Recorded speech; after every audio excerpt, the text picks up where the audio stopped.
Hello viewers, this is Murtaza Naqvi, certified IELTS trainer. So today I'm with another English language mentor, Sir Nadeem Meher. So today we'll discuss the questions and queries by students. So आप सबके जो भी questions हैं regarding IELTS problems, reading में क्या क्या strategies हैं, listening में क्या problems आपको आ रही हैं, writing and speaking पे क्या issues हैं, वो मैं और सर मिलके discuss करेंगे and inshallah you will enjoy it and you will clear all your queries and confusions. Okay, so one by one you will ask the questions and sir and me will try to answer you people. Okay. Sir मैं अपनी writing को कैसे improve कर सकता हूँ ये kindly थोड़ा मुझे guide very good question viewers. जो कुछ हम लिखते हैं, याद रखिए, जो कुछ हम लिखते हैं it is a reflection of our thinking, so you should be very careful about your writing. दूसरी बात, अब लिखना क्या है? आपने लिखना वो है जो कि आपको टॉपिक दिया है। अच्छे राइटर की खूबी ये है कि जब वो पेन से पहला लफ्ज लिखे और जब वो आखिरी लफ्ज लिखे तो दरमियान में सारा कुछ आ जाना चाहिए। It must be comprehensive in all respects, no more no less. दूसरी बात, हमारे जो इंडियन पाकिस्तानी स्टूडेंट्स को प्रॉब्लम है लिखने, क्योंकि हमारी मदर टंग इंग्लिश नहीं है। आप जब लिखें तो लिखने से पहले आपको उस टॉपिक पे पूरे का पूरा कमांड हासिल होना चाहिए। आपने उस टॉपिक को अच्छे तरीके से पढ़ लेना है, उसको समझ लेना है। लेट अस सपोज आप लिखना चाहते हैं कि राइटिंग कैसे इंप्रूव करनी है, तो राइटिंग के जो भी मसाइल हैं वो आपके जहन में हो, लिखने का स्टाइल आपके जहन में हो, डाटा क्लियर हो, then you should be in position to write well. और दूसरी बात, लिख तो लिया, फिर लिखने के बाद उसको थोड़ा सा you must have a bird's eye view of it कि जो मैंने लिखा है ठीक है। लिखने के बाद चेक कर लें ताकि आपको आपका लिखा वो जो है वो दूसरों को इम्प्रेस करे। Okay, true false not given में प्रॉपर एक स्ट्रैटेजी है। अगर आप वो स्ट्रैटेजी अप्लाई कर लेते हैं then it becomes easy for you, right. अब सबसे पहले तो आपको अंडरस्टैंड करना है कि ट्रू फॉल्स नॉट गिवन की गेम क्या है। True means if the statement agrees with the information then it's true. Means कि आपका जो पैराग्राफ है वो और आपकी जो क्वेश्चन स्टेटमेंट है वो मैच कर रही है, दोनों में सेम बात हो रही है, that will be true. False if the statement contradicts the information. अगर आपकी जो स्टेटमेंट है, जो क्वेश्चन स्टेटमेंट है, वो कॉन्ट्राडिक्ट्स कर रही है आपके गिवन पैराग्राफ से, then it will be false. Got it? पर नॉट गिवन, स्टूडेंट जो है वो कंफ्यूज होते हैं फॉल्स को और नॉट गिवन को लेके। ऑलमोस्ट आप सबका यही सिनेरियो है कि फॉल्स में फॉल्स को नॉट गिवन कर देते हैं और नॉट गिवन को फॉल्स कर देते हैं। ट्रू तो सीधा सीधा ना मैच हो रहा है तो ट्रू है। अब नॉट गिवन को और फॉल्स को हम कैसे डिस्टिंग्विश कर सकते हैं? नॉट गिवन जो होता है, not given means if there is no information in the paragraph. आपको जो क्वेश्चन स्टेटमेंट दी गई है अगर वो पैराग्राफ में एग्जिस्ट नहीं करती तो ये नॉट गिवन। अब क्वेश्चन ये है कि फॉल्स में और नॉट गिवन को डिस्टिंग्विश कैसे किया जाए। सिंपल इज दैट, आपने अपने क्वेश्चन स्टेटमेंट को फॉलो करना है, आपने पैराग्राफ को फॉलो नहीं करना, बिकॉज पैराग्राफ में देर इज ऑलवेज फजूल इन्फॉर्मेशन गिवन, बहुत सारी एक्स्ट्रा इन्फॉर्मेशन दी गई है। बच्चे उसमें जब डेप्थ में जाते हैं वो कंफ्यूज हो जाते हैं कि अब ये फॉल्स है या फिर नॉट गिवन है। आपने क्या करना है, सिंपल अपनी स्टेटमेंट को फॉलो करना है। अगर स्टेटमेंट कह रही है कि इट्स, अगर मैच हो रही है तो इट्स ट्रू, कॉन्ट्राडिक्शन है तो फॉल्स। अगर स्टेटमेंट में जो बात है आपको पैराग्राफ में नहीं मिली, simple, that is not given. Simple is that. तो ये सबसे बेस्ट ट्रिक है, अगर आप इसको अप्लाई करते हैं तो आप अपना maximum score true false and not given में गेट कर सकते हैं। Clear? May I add a few words? Yes sir, sure sir. Remember, first of all, try to improve your comprehension. Yes. Any data is given to you. Let us suppose 5 or 7 lines have been provided to you.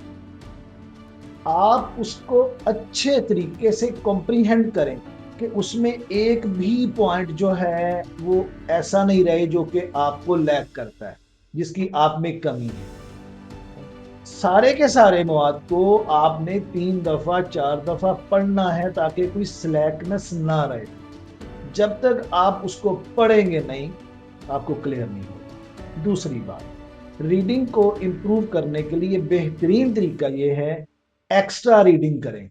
Extra reading हमेशा student को पे करती है, याद रखिए। If you're a book reader, so you'll get maximum score. Sir, I have a student, अभी मैं recently discuss करा अपने student से, like उनका ये कि maximum जो score है ना 39 38 आता है ना रीडिंग में, तो I was shocked कि like मैं भी अगर अपना देख तो maximum 35 6 तक मैं चला जाता हूँ ना, तो like I asked the same question कि ये कैसे, तो she told me like sir I'm a book reader, ठीक है, मैं बुक्स पढ़ती हूँ. So the essence is that if you are a book reader, तो रीडिंग आपके लिए बहुत easy है. Okay, you will get maximum score in your reading. Okay, strategies तो obviously साथ साथ हैं, but बुक रीडिंग की आप अपनी हैबिट को डेवलप करें, ये एक नेचुरल स्ट्रैटेजी है. जितना आप बुक्स को रीड करेंगे, जितना आप रीडिंग में अपना टाइम स्पेंड करेंगे, उतना ज़्यादा आप पॉलिश होंगे और उतना ही मैक्सिमम आपका स्कोर आएगा रीडिंग में. Got it? Good. Sir, how I can improve my IELTS reading MCQ? That's a great question. MCQs में स्टूडेंट्स को बहुत प्रॉब्लम आते हैं. अब MCQs में क्या स्ट्रेटजी है? MCQs में आपके पास ये स्ट्रेटजी है कि आप ना एलिमिनेशन टेक्निक को अप्लाई करें. आपके पास 3 ऑप्शंस हैं, अब आपने उनमें से एक चूज करना है. अब स्टूडेंट कंफ्यूज हैं कि हम इनमें से कौन सा कैसे अपनी MCQs को इम्प्रूव कर सकते हैं. ये बहुत टफ टाइप होती है. सबसे ज़्यादा टफ जो है ना स्टूडेंट्स ने मतलब एक जो एक्सप्रेस किया है ना IELTS की रीडिंग में, वो MCQs है.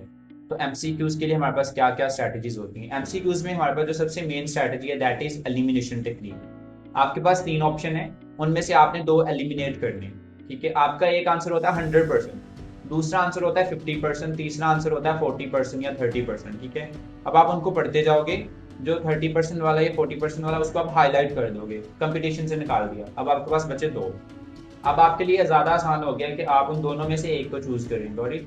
सो इस तरह आप जब प्रॉपर एलिमिनेशन टेक्निक अप्लाई करोगे, MCQs आपके लिए बहुत इजी हो जाएंगे. और दूसरा आपके पास स्ट्रैटेजी होती है स्कैनिंग, स्कीमिंग. आप स्कैन करोगे मेन वर्ड्स, अपने जो मैच वर्ड्स हैं उनको आप ट्राई करोगे मैच करने की, देन आप स्कैन करते हो उसी लाइन को, उसी एरिया को पढ़ते हो जहाँ पे आपकी स्पेसिफिक इंफॉर्मेशन गिवन है. ठीक है, तो इससे आपका टाइम भी बचता है और आप जो है उसी लाइन में, उसी एरिया में से अपने आंसर्स को इजीली फाइंड कर लेते हो. क्योंकि IELTS की रीडिंग में हमारे पास 20 मिनट होते हैं एक पैसेज को करने के लिए. अगर आप if you will try to reach each and every line, each and every word, तो आप you will waste your time, will waste your energy and you will get lower score. तो बेस्ट है कि स्ट्रैटेजीज को apply करें, अपना time भी save करें और इजीली मैक्सिमम स्कोर गेट करें MCQs में. Clear?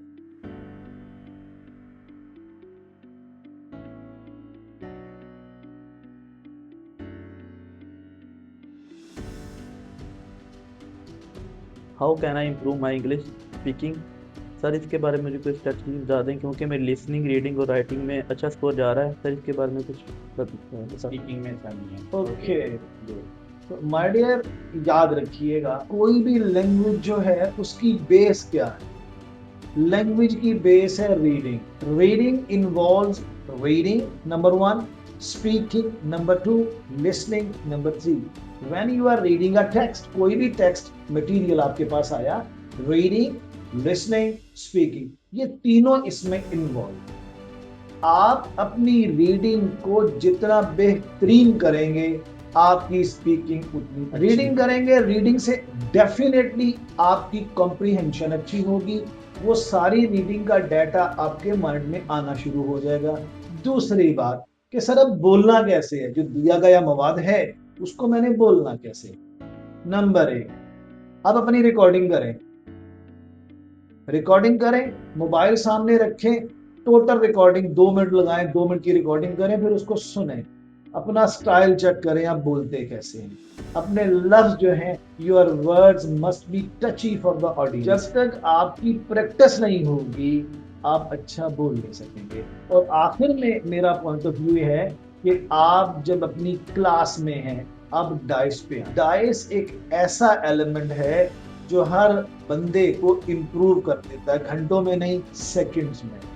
And this is the best thing to improve your speaking. Record, listen, go before the audience, go before camera, go before your mirror. Whenever you are driving, when you are riding, go to speaking. So in this way, the best thing, once again, I would like to say before you people, just increase interest in your mind. First of all, interest, and then all the issues are automatically solved.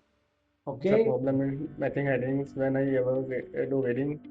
So please tell me about some strategies that I can tackle my problem. Okay that's good. Okay, Abdullah का question है कि मुझे matching headings में problem आ रहा है ना। Reading में एक टाइप है matching headings, most of the difficult type, the most difficult type is matching headings in IELTS reading. और 99% स्टूडेंट्स का यही अलमी होता है कि सर हमें मैचिंग हेडिंग्स ही नहीं समझ आ रही, क्या सिनेरियो है। तो इसमें बड़ी एक सिंपल स्ट्रैटेजी है, अगर आप स्ट्रैटेजी को फॉलो कर लें आपके मैक्सिमम स्कोर है मैचिंग हेडिंग्स में। What is the strategy? अब मैचिंग हेडिंग में होता है कि हमें एक सेंटेंस दिया जाता है, क्वेश्चन स्टेटमेंट, और उसको हमने मैच करना होता है कि कौन से पैराग्राफ की है, मतलब वो एक पैराग्राफ का निचोड़ है वो लाइन। अब या तो वो जो स्टेटमेंट है वो या तो उस पैराग्राफ का मेन आइडिया होगा या वो कंक्लूजन होगा। अगर तो वो मेन आइडिया होगा तो वो फर्स्ट 2 लाइंस में होगा, अगर वो कंक्लूजन होगा तो वो लास्ट 2 लाइंस में होगा। अब हमने क्या करना है, हमने हर पैराग्राफ की just first 2 line and last 2 lines ही पढ़नी है। Got it? हमने सारा पैराग्राफ नहीं पढ़ना।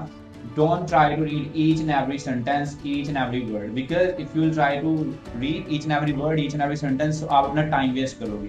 हमारे पास इतना टाइम नहीं है ना, because you know reading is all about managing your time wisely। अगर आप टाइम को मैनेज करना सीख लो तो रीडिंग में आप मैक्सिमम स्कोर ले सकते हो। सर आपको क्या लगा ना स्टूडेंट्स में, आपको जो मतलब मेन चीज जो फील हुआ मेरे स्टूडेंट्स में अभी लैक क्या कर रहा है, क्या प्रॉब्लम आ रही है इनको ज्यादा? अभी मेरे बच्चों, आप में जो मैंने एक थोड़ी सी जो है ना कमजोरी फील की है ना, वो 2 चीज़ें। Number 1, you are having a bit hesitation. आप बोलते हुए डरते हैं, हेजिटेट करते हैं, तो अपनी हेजिटेशन को बोलने में दूर करें। जब तक आप अपनी हेजिटेशन को दूर नहीं ना करेंगे, you will not be in good position to speak even a few words before the audience. और इस हेजिटेशन को दूर करने का एक ही तरीका है कि आप रीडिंग इम्प्रूव करें और रीडिंग के साथ आप डाइस पे आके बोलें। कोई भी मवाद आप पहले याद ना करें, उसको वैसे ही डाइस पे ले आए, दोस्तों के सामने, क्लास के सामने बोलें।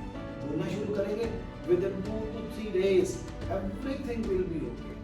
फिर चीज़ें रिकॉर्ड करें, सुने, फिर आपकी जो है स्पीकिंग इम्प्रूव हो जाएगी। This was my finding about this presentation of these guys over here. Okay so viewers, hopefully आपने एंजॉय किया होगा हमारी इस वीडियो को। सर मैनी स्टूडेंट्स हमें वॉच कर रहे हैं for IELTS preparation, so like उनके लिए भी ये बहुत वंडरफुल स्ट्रैटेजीज हैं, आप लोग इन्हें अप्लाई करें if you want to get higher team score. So मज़ीद इस तरह की इंफॉर्मेटिव वीडियोस देखने के लिए हमें फॉलो करें, एंड आप हमें कमेंट भी कर सकते हैं कि सर इस पे नेक्स्ट वीडियो बनाएं। और अगर आपका कोई प्रॉब्लम है, कोई क्वेश्चन है रिगार्डिंग आईएलटीएस और रिगार्डिंग जनरल इंग्लिश, सो आप हमें कमेंट करें एंड इंशाल्लाह will try to make another video for you. And thank you sir for joining us, and बहुत अच्छा लगा सर, आपने एज अ सीनियर मेरे स्टूडेंट्स को गाइड किया, और सर आपकी ग्रेट मेंटोरशिप की वजह से बहुत सारे क्वेश्चंस भी इनके क्लियर हुए हैं। तो इंशाल्लाह और भी मज़ीद वीडियोस हम बनाते रहेंगे और आप लोग के क्वेश्चंस क्लियर हैं सर? ठीक है, have you enjoyed? So I hope it was an informative session for all of you people, right? That's good. Thank you.